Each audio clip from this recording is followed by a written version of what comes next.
Have you ever scrolled down a column or a spreadsheet in Excel and all of a sudden you lost track of your column headers? You don't know what each column represents anymore, especially when you are working with a very large data set.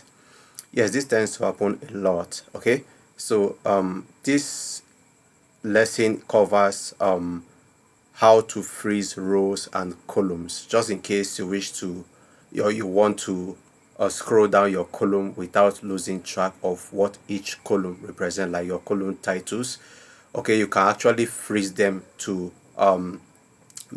place them on the screen even while you scroll down your column. So let's look at how to freeze rows and columns, basically how to freeze panes in Microsoft Excel.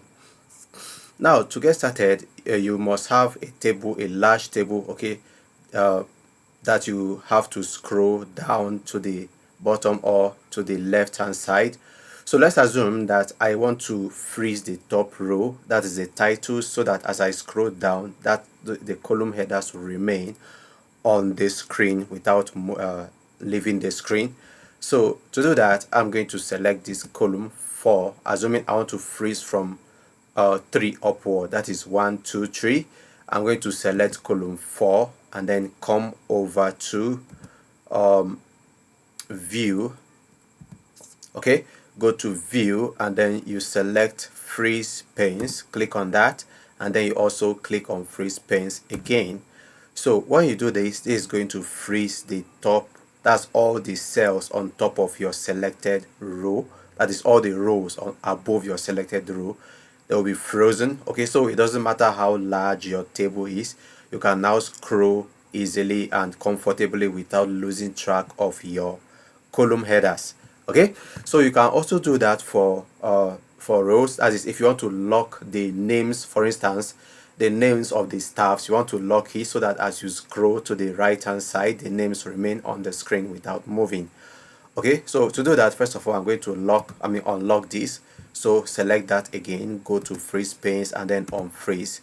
Okay, so now I'm going to click on column B, which means that I want to lock column A. All right, so if I select column C, it means I want to freeze A and B. If I select D, it means I want to freeze A, B, and C. That's how it works. So I'm going to select column B to lock A. That's everything by the left hand side. So click on that and then go back to view again and select freeze panes. Select that and then freeze panes again. Okay, so this is going to freeze the first column so that as you scroll to the right hand side, you see the names of the staff remain fixed on the screen. So this way you are not going to lose track of the name while searching for data related to a particular staff or a particular entry. Okay, so this is how you freeze rows and columns. Once again, you select the row after the ones you want to freeze or lock, then you go to view and then under freeze panes you can freeze or unfreeze depending on what exactly you're trying to do.